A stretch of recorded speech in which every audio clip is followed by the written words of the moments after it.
At 5:10 every morning, before the first trauma call and before exhausted residents flooded the corridors with coffee and unfinished charts, the nurse everyone called Major sat in the same corner near the emergency observation wing of Redwood Memorial Hospital. No one knew if Major was her first name, nickname, or military title. The patch stitched onto her tactical vest only made people assume she was one of those veterans who never stopped wearing pieces of the past. She never corrected anyone. She simply read. Thick books. Old books. Manuals with worn edges and highlighted pages. While others scrolled through phones, argued over staffing shortages, or traded gossip, she turned pages in silence. Patients liked her because she listened. Doctors respected her because she never panicked. But nobody truly noticed her. Not the administrators.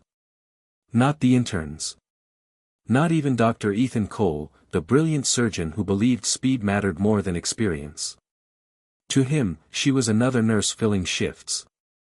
Another quiet professional in a building full of invisible heroes. Then came the storm nobody expected. It started with alarms. 3 ambulances arrived within 6 minutes after an explosion at a nearby industrial facility. Burn victims. Crush injuries. Cardiac arrests. The emergency department transformed into chaos. Families screamed. Blood-stained floors. Staff moved with desperate urgency.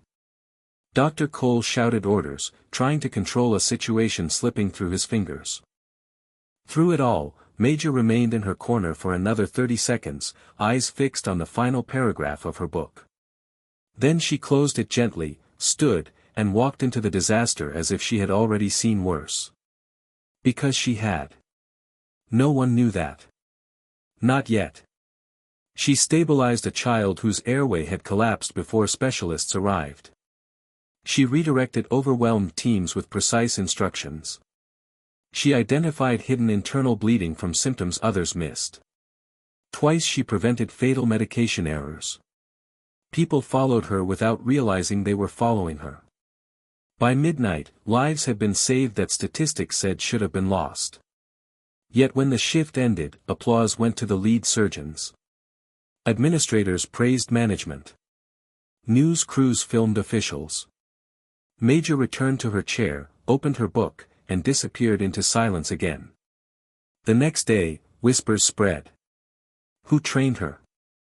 How did she know all that? Was she military? Nobody asked directly. Hospitals are strange places. People can spend years beside each other and never learn the wars hidden behind tired eyes. 3 days later, rain covered the city. The sky turned gray before noon. Patients filled every room. A nervous intern noticed Major reading again and laughed quietly. I swear she reads during every disaster. Another nurse replied, maybe that's why she stays calm. At exactly 2:17 p.m., the windows began to vibrate. At first everyone assumed thunder. Then the vibration intensified. Ceiling panels rattled. Equipment shook. Patients looked toward the glass walls facing the landing area beyond the hospital grounds. The sound grew louder until conversations stopped. Rotor blades. Heavy. Powerful.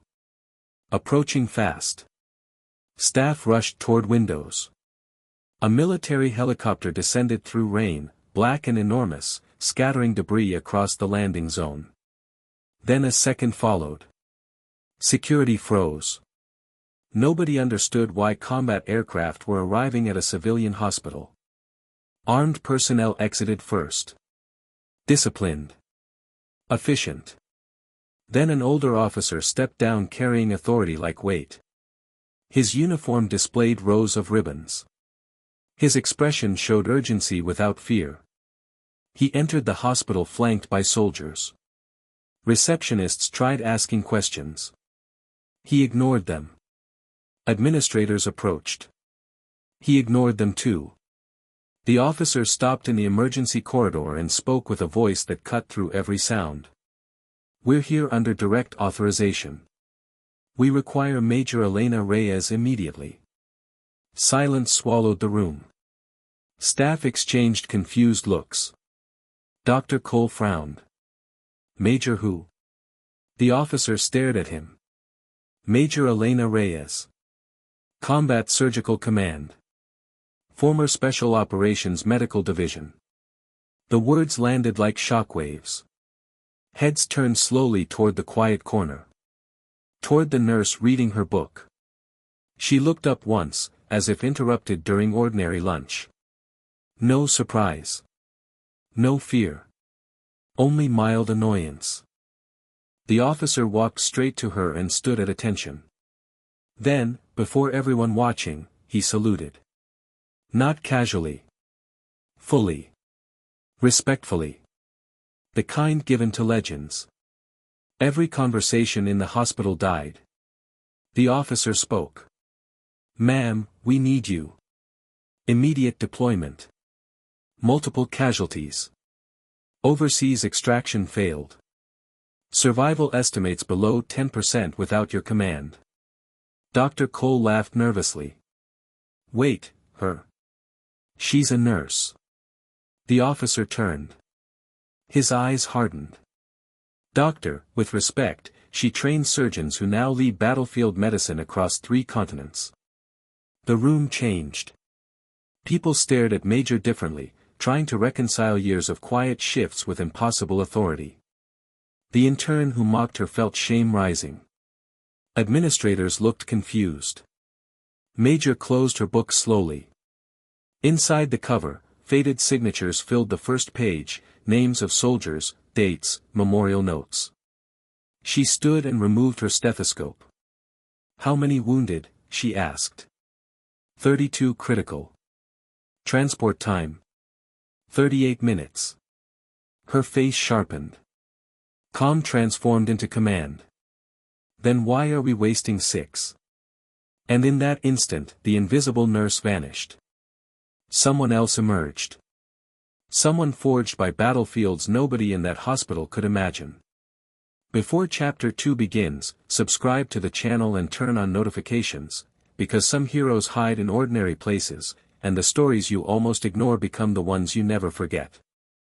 The rank hidden behind silence. The rain intensified as Major Elena Reyes walked toward the entrance with soldiers following half a step behind, not because protocol demanded it, but because respect did. The hospital staff stood frozen. Some moved aside instinctively. Others watched with disbelief. Dr. Ethan Cole followed several paces back, unable to accept what he had witnessed. For years he believed expertise announced itself loudly, with awards, titles on office doors, published papers. Yet the woman who changed dressings, worked overnight shifts, and read books in corners had just been saluted by decorated military officers. Outside, rotor blades thundered.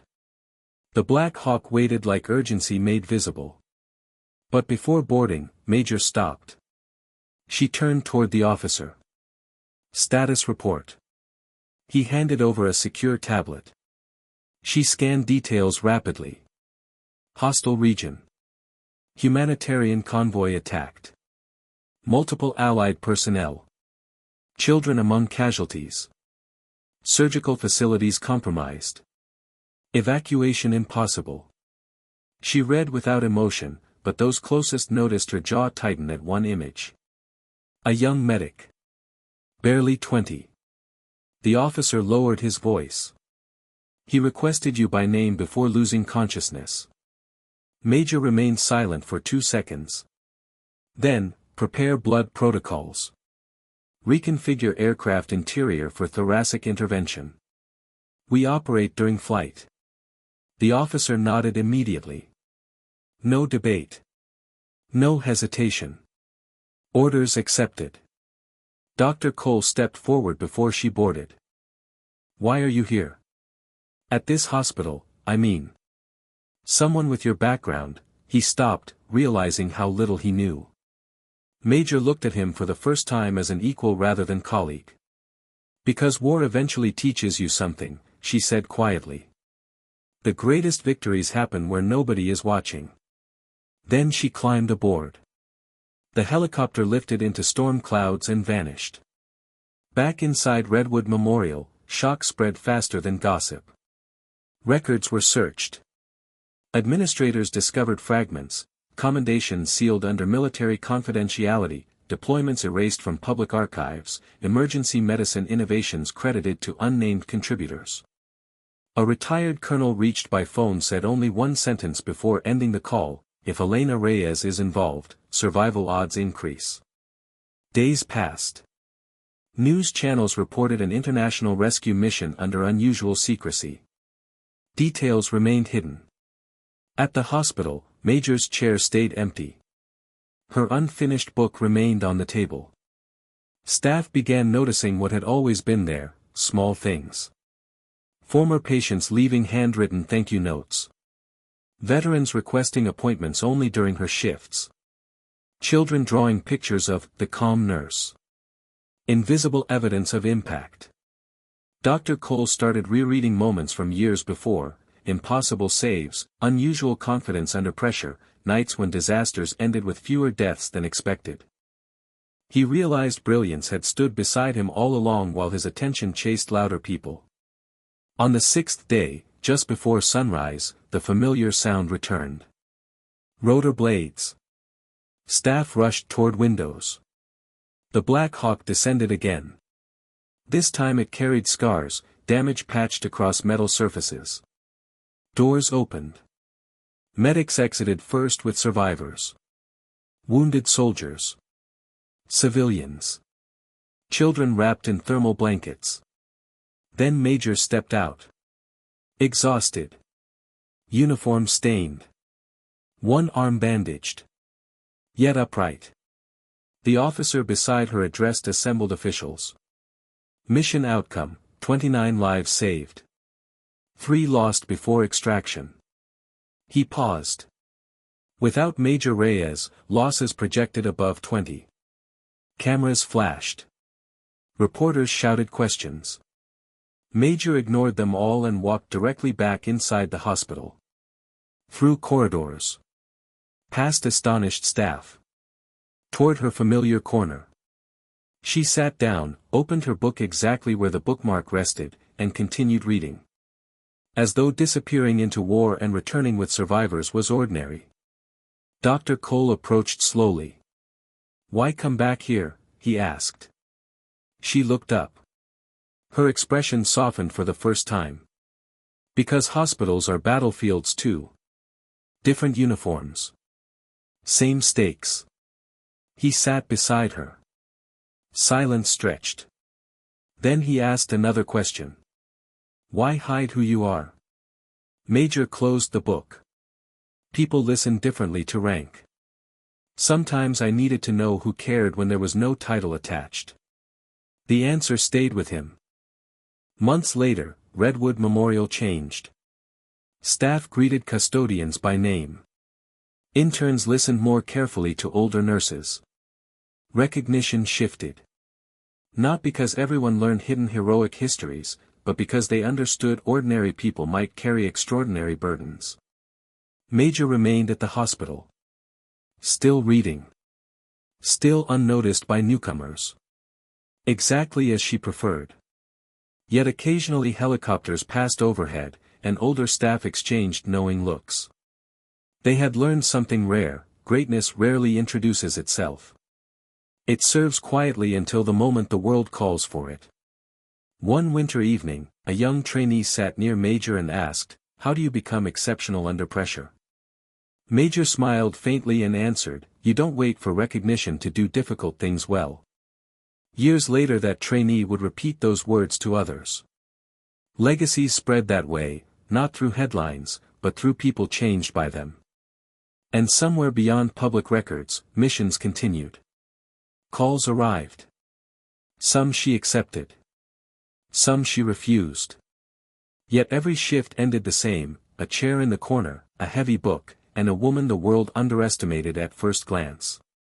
If this story kept you watching to the end, subscribe to the channel, because the most unforgettable stories aren't about people born extraordinary, they're about those who carried extraordinary strength while everyone else looked away.